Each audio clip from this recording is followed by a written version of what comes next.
Alors je disais que je faisais souvent cette route à vélo de Bagnoul-sur-Mer jusqu'à Argelès-sur-Mer. Ben on fonce à Argelès-sur-Mer. Florent est là. Bonjour Florent. Oui, bonjour. Alors, c'est pas Florent d'Argelès-sur-Mer, c'est Florent d'Argelès-sous-l'eau, hein. Actuellement. Ah ouais, parce que le maire de Bagnoul-sur-Mer nous disait, bon, il pleut beaucoup, mais ça va se calmer. Vous sentez quand même que les dégâts sont un peu costauds aussi, non ? Alors, c'est un épisode moi j'ai jamais connu ça à Argelès, ça fait une dizaine d'années que j'y suis. On a déjà connu des fortes précipitations avec des crues très importantes, des voitures qui étaient emportées par la Massane qui est le cours d'eau à Argelès. Ouais. Mais c'était très ponctuel. Là, en fait, on a quelque chose d'un peu nouveau. C'est beaucoup de pluie, c'est pas très intense, même si on est des alertes orange, mais c'est surtout sur la durée. Donc à force d'avoir des pluies, on a des sols qui sont gorgés d'eau, des routes qui sont inondées. Et concrètement, ça se traduit par des routes qui sont barrées. Moi, j'ai vu des panneaux que j'avais jamais vus sur le côté de la route. Il y a des routes dans les bois à Argelès.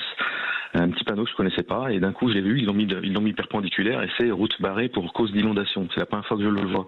Ah, avec voilà des cours d'eau qui débordent, des ruisseaux sur le côté qui débordent aussi sur les routes. Voilà, on a beaucoup de problèmes à circuler. En fait, c'est la pluie à Argelès, c'est un peu comme la neige à Paris. Dès qu'il y en a un petit peu, nous, c'est la panique. Ah, joli pour le clin d'œil, je vous confirme, Florent. Je vous confirme. Bon, est-ce que ce sont justement les routes de la côte ? Alors là, je parlais pour les grimpeurs, désolé, la passion du cyclisme, ça vous fait un homme. Mais si on va de l'autre côté, vers Saint-Cyprien, Le Canet, etc., là, les inondations, ce que vous nous disiez, les routes barrées, c'est très présent, ou alors c'est plus vers le centre, vers les terres, vers Elne, etc., etc. Alors, je suis pas allé dans ces coins-là, je pourrais pas vous répondre. Ce que je sais, c'est que Argelès, les routes qui sont barrées, c'est celles qui sont près des cours d'eau, forcément. Et puis aussi, je vous parlais de routes dans les bois un petit peu. Donc là, il y a quand même pas mal de petits marécages secs, et qui là sont saturés d'eau, et ça fait que les routes sont barrées. Comme le disait le maire de Bagnoul, c'est effectivement les promenades en bord de mer sont très compliquées aujourd'hui, avec une mer qui était un peu chaînée, qui déborde. Donc on évite de se promener. C'est dommage, c'est Noël, en famille on aime bien faire ça. On passe souvent Noël au balcon. Là ça sera Noël plutôt au tison, et sans les balades au bord de mer.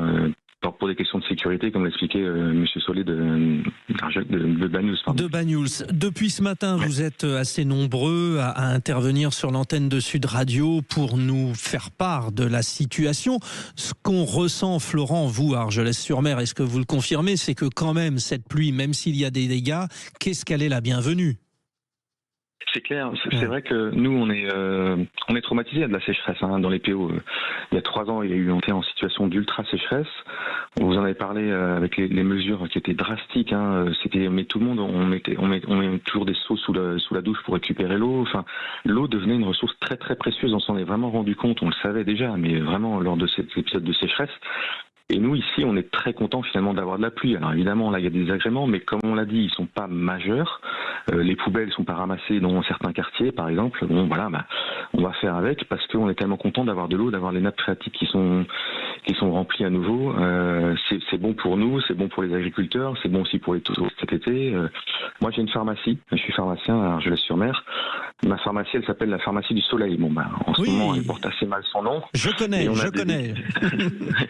Vous connaissez la pharmacie du Soleil? Oui, tout à fait. Vous serez bienvenue la prochaine fois. Et on a un dégât des eaux actuellement. On a un dégât des eaux, donc il y a quelques gouttes qui tombent du plafond, voilà, parce qu'on l'a pas eu, on n'a pas eu autant d'eau depuis un moment. Mais c'est pas grave, tout le monde le prend entre guillemets avec le sourire, et voilà, c'est ça la tendance. Bienveillance, cette pluie, quoi. Comme il n'y a pas de dégâts, c'est bienveillance, quoi. Bon, alors ça me permet de rebondir peut-être sur le pouvoir d'achat. Évidemment. Allez, vous êtes le bienvenu, parce que bien sûr, Florent, parce que on va donner la parole aux auditeurs. Laquelle des 4 principales préoccupations des Français vous semble-t-elle la plus urgente? Alors, nous n'avons pas choisi arbitrairement ces 4 points. On se base sur un sondage qui est sorti chez nos confrères du Figaro. Donc, dans l'ordre, c'était le pouvoir d'achat, l'insécurité, l'immigration, la pauvreté. Sur le compte X de Sud Radio, vous êtes nombreux à réagir. C'est l'immigration à 50% qui, pour vous, est la plus urgente. Devant, à 21%, l'insécurité. Le pouvoir d'achat à 19%. La pauvreté à 10%. 10%. Vous, Florent, vous nous dites le pouvoir d'achat. Oui, alors l'immigration à Argelès-sur-Mer, on sait pas forcément ce que c'est, donc pour moi c'est pas un problème, particulièrement c'est pas une priorité. L'insécurité aussi, on sait pas trop ce que c'est. Je vais pas caricaturer, mais vraiment on a une ville qui est relativement sûre. Moi j'ai habité en Seine-Saint-Denis. C'est sûr que ça change un petit peu, ouais. Voilà, je me sens vraiment pas du tout en insécurité, mais jamais à Argelès-sur-Mer quand je me promène à toute heure de la journée. Le pouvoir d'achat, je le vois à la pharmacie, mais aussi autour de moi, j'ai des amis restaurateurs, commerçants, et on se rend compte que c'est très compliqué pour les Français au niveau du pouvoir d'achat. Les restaurants font bien moins de couverts que précédemment. En fait, les gens, j'ai un ami qui a un snack, et lui, il est débordé. En fait, on se rend compte que les Français et les touristes préfèrent aller maintenant prendre un petit sandwich qui est moins cher qu'aller au restaurant. Les petites dépenses, on voit bien, c'est le succès aussi de Chine, hein, c'est typiquement ce genre de conséquences. C'est ça, voilà, on va vers le moins cher, quitte à avoir un peu moins de qualité ou un peu moins de quantité. À la pharmacie, ça se traduit par lorsque j'ai quelqu'un qui a des maux de gorge, il faut prendre un colutoire et des pastilles.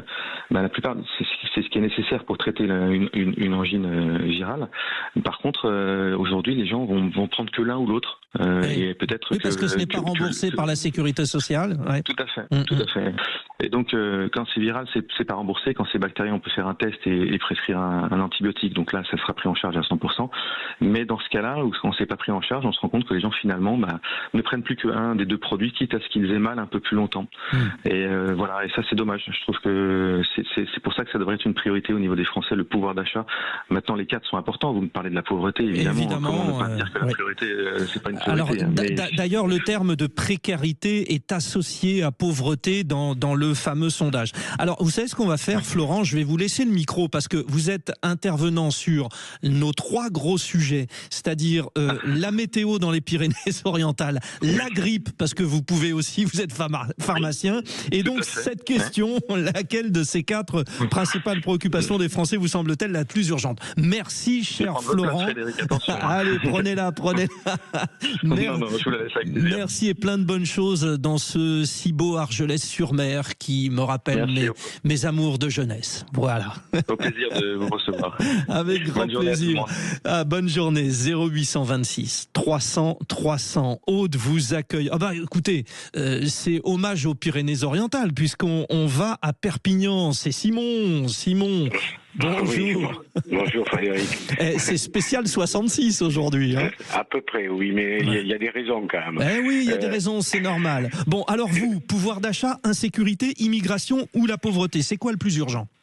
Insécurité, mais d'abord je voulais, si je peux me permettre, apporter une petite réponse concernant la question que vous avez posée sur elle, concernant les inondations. Ah oui, j'y suis passé hier. Ouais. Non, il y a absolument rien. Bon. Argelès, j'y suis passé, effectivement, c'est les passages à gué, comme on en a beaucoup ici dans le secteur, qui sont effectivement impraticables. Il y a des barriérages qui sont prévus, qui sont jamais utilisés, mais qui sont maintenant mis de telle manière à empêcher le passage. Bon, les passages à gué, je ne sais pas si tout le monde sait ce que c'est des passages en définitive à fleur de l'eau, et si effectivement il y a trop d'eau, forcément, on peut plus oui, ça s'y prête. Bon, vous rentrez dans la caste, Simon, vous rentrez dans la caste des auditeurs polyvalents de ce matin, capables d'intervenir sur tous les sujets. Alors, revenons donc, vous optez sur la question de l'insécurité. Pour vous, c'est le plus important. Tout à fait. Bon, également, je vais apporter une petite réponse à notre ami pharmacien d'Argelès, que je dois connaître sûrement. Voilà, concernant l'insécurité, je l'invite fortement à aller à Argelès au mois de juillet et août. Oui, j'allais faire le clin d'œil. Oui, effectivement. Oui, notamment au mois d'août. Encore un peu plus au mois d'août. Ouais, c'est un peu tendu. Voilà, ouais. Et je pense qu'il va vite changer la vie. Évidemment, la Seine-Saint-Denis, que je connais également, pour y avoir travaillé très longtemps, j'imagine que le choc est quand même différent. Ouais. Voilà. Enfin bon, vous habitez au Raincy, en Seine-Saint-Denis, et c'est très calme aussi. Enfin bon, bref. Alors, vous, insécurité. Le village gaulois, oui, ça marche, mais pas longtemps. Allez-y, Simon. Bon, l'insécurité, bon, comme on ne cesse d'en parler, que ça soit tous les faits de société qui sont toujours reclassés en faits divers, de telle manière à minimiser l'impact. Le sentiment d'insécurité de M. Dupond-Moretti, bon, je pense il doit vivre dans un arrondissement très protégé et dans un monde de bisounours. Donc voilà, c'est toutes ces choses-là, le gouvernement ne s'y intéresse pas. C'est même de toute façon inquiétant de voir qu'un gouvernement n'est pas capable de trouver des solutions. Les émeutes, de toute façon, il n'y a pas 36 000 solutions. Hein. Au lieu d'avoir peur de la casse et peur d'avoir des dommages collatéraux et qui peuvent être des dommages humains, à un moment donné, de toute façon, il faudra faire ce choix-là. Il n'y a pas d'autre possibilité. Il faut utiliser quasiment les mêmes armes pour pouvoir de toute façon arriver à remettre de l'autorité. Il faut protéger la police, il faut obliger les juges à prendre leurs responsabilités, donc à les sanctionner dans les cas de décisions complètement absurdes. Même si Simon, les juges appliquent les lois, donc charge aussi aux députés de voter des lois qui inciteront les juges à sanctionner différemment aussi. Oui, rappelons-le. Voilà. Je l'entends. Légiférer, c'est une chose, mais légiférer en interdisant l'interprétation des lois ou en annulant les lois antérieures de telle manière qu'on ne puisse pas rebondir sur quelque chose de plus favorable pour les mises en cause, c'est des choses très importantes. Pourquoi on fait un millefeuille de loi? Pourquoi aux États-Unis on ne travaille que par amendement d'autant plus large qui permettent à un moment donné de prendre une décision radicale. Nous non, on trouve toujours des excuses. On est dans la société des excuses. La société n'est pas responsable de gens qui sont déviants ou n'a pas une responsabilité absolue. Les gens déviants sont des gens déviants, qu'ils soient français ou d'origine étrangère. De toute façon, la sanction doit être là. Elle doit être appliquée. Un juge des libertés qui décide de libérer parce qu'il a vu un dossier et qu'il a vu un gentil mouton qui se tenait à carreau dans sa petite cellule, alors qu'il a complètement occulté les faits qui l'ont amené à être en prison, c'est un juge qui est inadapté. C'est un axe, effectivement. Voilà, c'est un axe de réflexion. Et vous rappeliez l'insécurité. On peut aussi dire que, à travers les émeutes, par exemple, l'insécurité coûte cher. Il y a beaucoup de dégradation. Et du coup, on a l'impression à chaque fois de devoir payer. Alors c'est 1 million par-ci, 1 million par-là, mais quelque part, on va arriver aussi à un déficit qui est creusé. Merci beaucoup, Simon. Je vous souhaite une bonne fête de fin d'année. Merci de même. Allez, on a eu beaucoup quand même nos amis des Pyrénées-Orientales. On va remonter vers la capitale. Claire est là, depuis Paris. Bonjour. Moi, la journée démarre bien. Merci beaucoup. Alors, comme a dit votre charmante collaboratrice... donc vous parlez d'Aude au standard, oui. Donc je suis fidèle auditrice et je laisse souvent des messages. Alors, il y a donc ces quatre possibilités. Le pouvoir d'achat, l'insécurité, l'immigration ou la pauvreté. Pour vous, qu'est-ce qui est le plus urgent? Alors, en premier, l'insécurité. L'insécurité qui crée cette ambiance délétère, qui malheureusement a grandi depuis 2017. Et là, hier, ce qui s'est passé dans le métro, moi, je suis en colère. Voilà. Donc on rappelle, ligne 3 du métro, 3 femmes ont été agressées par un même auteur qui a été arrêté, un homme de 25 ans en situation irrégulière, arrêté à Sarcelles. Voilà. Alors moi, je vais dire, qu'ont-ils fait de notre pays? Alors, je n'entends jamais des anciens premiers ministres, des anciens ministres de l'Intérieur nous demander pardon. Voilà. Et cette insécurité crée une ambiance les gens n'ont pas trop envie, ça donne moins envie même d'acheter, de consommer. On parle matin, on se dit qu'est-ce qui va arriver. Là, je trouve ça très grave. C'est révélateur et en plus là, ce sont des femmes, une fois de plus. Alors, on ne peut plus sortir comme on veut. Si on veut sortir le soir et on est une femme seule, seul, on est obligé de s'organiser ou alors on est obligé de rentrer plus tôt. Ce n'est pas normal. Voilà. Alors, cela a un coût humain. Moi, je pense à tous ces policiers qui ont fait un travail hier encore pour retrouver cet individu. Oui, ça a été très rapide. Et ces policiers qui vont être hyper sollicités parce qu'il y a la nuit de la Saint-Sylvestre qui arrive et que ça va être encore, pour eux, très, très, très tendu. Et comme disait votre confrère sympathique Philippe David, on va encore dénombrer le nombre de centaines de voitures brûlées. Oui. Et en plus, cette insécurité, même pour des investisseurs, ils disent mais la France devient quoi? Alors moi aussi, il y a aussi une chose alors les gens ont peur, du coup, les gens interviennent moins. Non, c'est plus possible. Voilà. Oui, et d'autant, Claire, intervenir, on essaye d'intervenir et imaginons qu'on blesse la personne qui a agressé. Moi, j'ai des cas de figure. J'ai un ami chauffeur de taxi qui est intervenu. Donc, pour défendre la personne, il a dû blesser l'agresseur et l'agresseur a porté plainte. Eh oui.